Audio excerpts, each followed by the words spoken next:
Story में बात ये हुई थी कि मैंने काफ़ी टाइम पहले एक गाड़ी खरीदी थी, कार खरीदी थी, ठीक है। हाँ सर। कौन सी कार खरीदी थी? मैंने खरीदी थी BMW। छोटे सपने क्यों लेना, बड़े सपने लो ना, है ना। BMW मैंने एक्स क्लास, एकदम बढ़िया वाली, ठीक है, अच्छी वाली खरीदी। BMW की प्राइस थी मेरी 1 करोड़ रुपए। कितने? 1 करोड़ रुपए की BMW थी। बड़े बड़े हैं सर, हंस रहे हैं। सर कहाँ आप 1 करोड़ की खरीद सकते हो? आप तो सिर्फ यहाँ पे 3 जीरो हटा लो, 10,000 वाली खरीद लो बस। कोई ना, बातें जब सपनों की आती है ना तो लंबे लंबे सपने देखने चाहिए, है ना। सपने तो देख रहे हैं, बातें तो कर रहे हैं। 1 करोड़ की मैंने कार खरीदी। ये अप्रॉक्सीमेटली कुछ टाइम था, आज के 2 साल पहले की बात है। 2022 में खरीदी थी मैंने ये। 1 जनवरी को ली थी मैंने। मैंने ये देखा कि 1 तारीख से लेते देखते हैं क्या होता है, ठीक है। तो मैंने 1 जनवरी 2022 को मैंने ये कार खरीद ली। इस कार को मैं लेके आ गया ग्लिम्स में, ठीक है।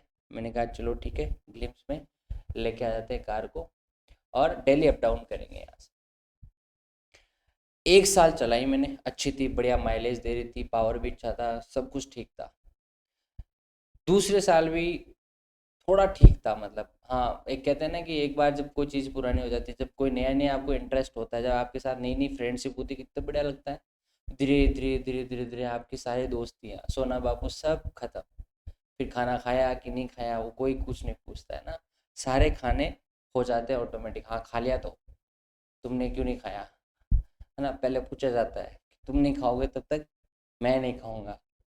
बट अब खाओ तो खाओ, नहीं तो हम तो खा रहे हैं भाई, ऐसे होता है। तो कुछ टाइम बाद में ऐसा ही हुआ कि BMW धीरे धीरे बेवफा होने लग गई। नाम ही चलता है ना इसका, बेवफा वाली। तो दूसरे साल ये थोड़ा सा 2023 में, 23 22 में तो बहुत बढ़िया चली, लेकिन 23 में जाके इसकी हो गई, मतलब वो कहते हैं ना, मन भर गया इससे मेरा। मतलब वही सीटें हैं, वही चेहरा देख देख के अच्छा नहीं लग रहा था। 2023 में मैंने, लगभग बात थी दिवाली के आसपास, मैंने सोचा कि क्यों नहीं इस गाड़ी को ले जाके जमा करवा देते हैं और नई गाड़ी निकलवा देते हैं। तो मैं गया शोरूम, शोरूम वाले को जाके पूछा कि देखो ये मेरी BMW कार है, थोड़ा तो पहले साइड दो आने के लिए, और इस BMW कार को जमा करवानी है, और दूसरी BMW कार जो टॉप लेवल की मॉडल की है ये वो चाहिए। बोले सर 1.5 करोड़ की है वो। मैंने कहा अरे पैसों की किसका, किसने बोला? पैसे की कोई कमी थोड़ी है हमारे पास, पैसे खूब है, जितने चाहिए उतने लो, लेकिन टॉप क्लास की चाहिए। बोले 360 डिग्री व्यू कैमरा है सर उसमें। मैंने कहा इससे भी ज़्यादा कुछ होता है क्या, इससे भी ज़्यादा कुछ होता है क्या? बोले सर आपको नीचे का भी दिखा देंगे, 90 डिग्री का और दिखा दो। 1.5 करोड़ रुपए लगेंगे सर, ऑटोमेटिक चलेगी, आप तो सिर्फ पुश बटन दबाओ और इसको डाल दो कि हमें अपने घर से ग्लिम्स जाना है। मैंने कहा बात तो बढ़िया है, बट 1.5 करोड़ की तो चल ठीक है, पर 1 करोड़ की तो मेरे पास भी तो है। बोले सर कौन सी कार है आपके पास? मैंने कहा वो खड़ी है ना BMW, 1 करोड़ में ली थी 2022 में। मुस्कुराने लग गया कि सर क्या पुरानी बातें कर रहे हो आप। मैंने कहा क्यों, तेरे को 50 लाख ही तो देने हैं, 50 लाख में नई गाड़ी आ जाएगी। बोले आप क्या सोचते हो, आपकी BMW के 1 करोड़ दे देंगे हम आज। मैंने कहा भाई 1 करोड़ में ली थी, आज 1 करोड़ रुपए नहीं दोगे क्या मेरे को? बोले मजाक कर रहे हो क्या? मैंने कहा मजाक की क्या बात हुई यहाँ पे?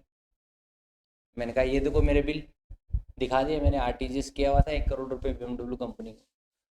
अरे बोले सर हाँ एक्सेप्ट करता हूँ मैं ये बात, आपने 1 करोड़ रुपए में खरीदी थी, लेकिन आज की डेट पे ये 1 करोड़ की नहीं है। मैंने कहा क्यों नहीं है? बोले सर आपने जितने भी मज़े करने थे इसके साथ मज़े कर लिए।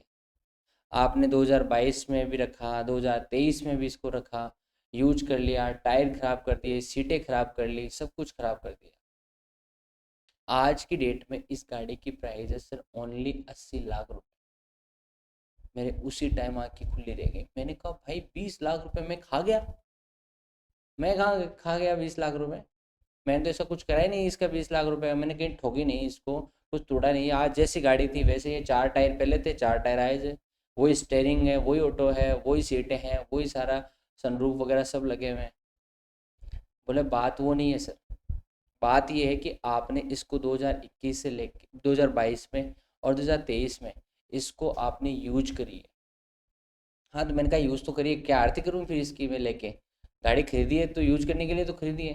बोले हाँ हम वही समझाने की कोशिश कर रहे हैं कि आपने ये गाड़ी यूज करी है, आप ये 2 साल बाद में लेके आए हो ना, तो इसका 80 लाख रुपए प्राइज ही होगा।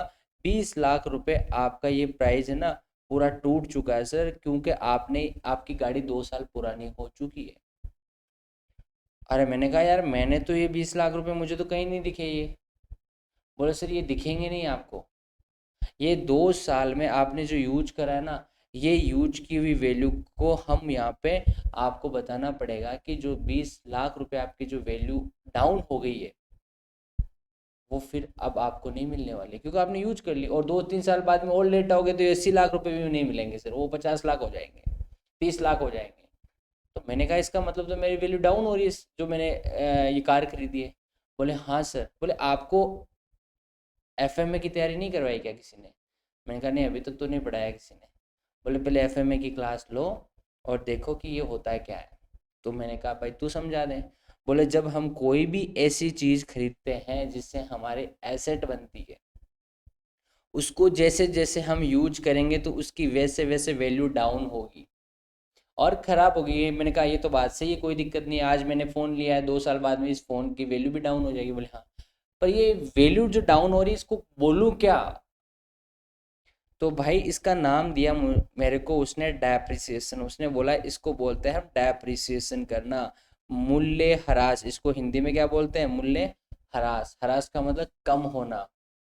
डेप्रिसिएशन क्या बोलते हैं हम? सर डेप्रिसिएशन कहते हैं दीपक बेटा गलत स्पेलिंग है। तो सर यहाँ पे जो 20,000 रुपये है वो डेप्रिसिएशन के होते हैं। अरे मैंने कहा चल बात तो ठीक है तेरी, डेप्रिसिएशन तो हो गया, लेकिन मैं इसकी अकाउंटिंग कैसे करूंगा? मेरे अकाउंटेंट को तो पता ही नहीं चला। बोले पता ही नहीं चला। मैंने कहा हाँ, कुछ ट्रांजेक्शन हुआ ही नहीं, क्योंकि हमने जब पहले स्टार्टिंग में पढ़ा था कि फाइनेंशियल ट्रांजेक्शन होना जरूरी है, सबसे पहले कोई ट्रांजेक्शन होना चाहिए। मैंने कहा ये तो ट्रांजेक्शन हुआ ही नहीं था मेरे साथ। बोले ये सर ट्रांजेक्शन नहीं, ये एडजस्टमेंट एंट्री है। उसी टाइम मेरी आंखें खुली रह गई। मैंने कहा ये क्या आ गया नया लफड़ा? बोले सर ये एडजस्टमेंट एंट्री है, ये ऐसी एंट्री है जो आपको दिखेगी नहीं लेकिन करनी पड़ेगी। तो मैंने कहा यार इसको करें कैसे? बोले सर इसको ना आप एक काम करो, इस तरीके से एंट्री करो, क्योंकि आपने कोई एसेट लगाई है तो आप ना 1 जनवरी 2022 को आपने खरीदा। आपका साल कब खत्म हो रहा था? मेरा 31 दिसंबर 2022 को मेरा साल खत्म हो रहा था। हाँ, तो ये 1 साल में आप 1 ईयर के लिए एक एडजस्टमेंट एंट्री पास करो, क्योंकि आपका बुक क्लोज कब होता है? मैंने कहा 1 साल में हो जाता है। तो 1 साल में हो जाएगा तो आप अपनी एंट्री पास करवाओ।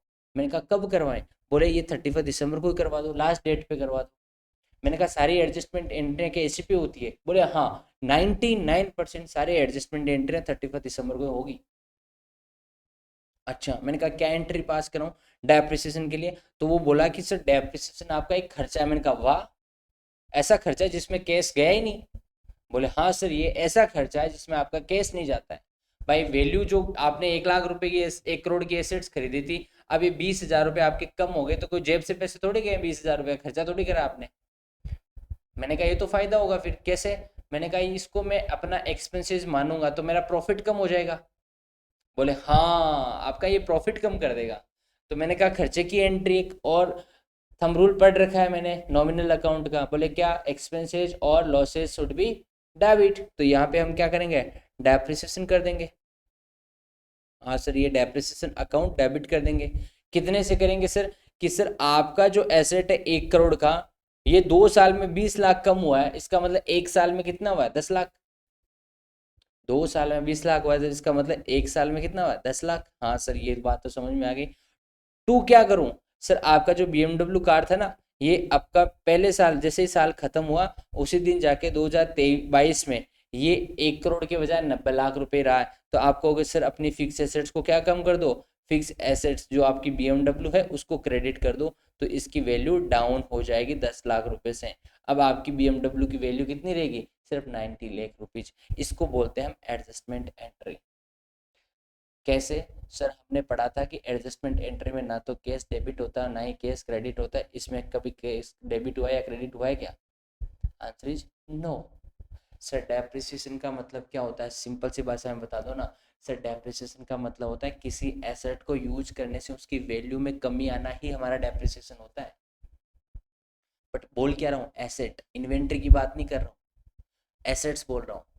यदि कोई आइटम आपका इन्वेंट्री है तो वो तो इन्वेंट्री में कंसिडर होगा, लेकिन उसके अलावा जैसे आपका धंधा है कैलकुलेटर करने का या आपका धंधा है कपड़े बेचने का, लेकिन अब आपके पास स्कूटर है एक, तो वो स्कूटर आपके लिए क्या हो जाएगा सर, वो हमारे लिए एसेट हो जाएगा। अंडरस्टैंड, वो हमारे लिए स्कूटर एसेट हो जाएगा, क्योंकि सर हमारा धंधा नहीं है स्कूटर को खरीदना और बेचना, हमारा धंधा तो कपड़े को खरीदना बेचना, तो वो हमारे लिए स्कूटर धंधा एसेट हो जाएगी। और अब उसको यूज करने से जो अपने पास वैल्यू डाउन होगी उसको हम बोलते हैं डेप्रिसिएशन, और डेप्रिसिएशन हमारे लिए खर्चा होता है सर, इनकम स्टेटमेंट में डेबिट साइड में दिखाया जाएगा। सर कैसे दिखाएंगे इसको, हम ऐसे बनाएंगे, ये हमारा इनकम स्टेटमेंट टू डेप्रिसिएशन, यहाँ पे लिखेंगे हम कितना, 10 लाख रुपए यहाँ पे हम दिखाएंगे। तो आप कहोगे सर अपना प्रॉफिट, हम डेबिट में खर्चा बुक करेंगे तो प्रॉफिट कम होगा कि नहीं होगा, हमारा प्रॉफिट कम हो जाएगा, इसको बोलते हैं डेप्रिसिएशन।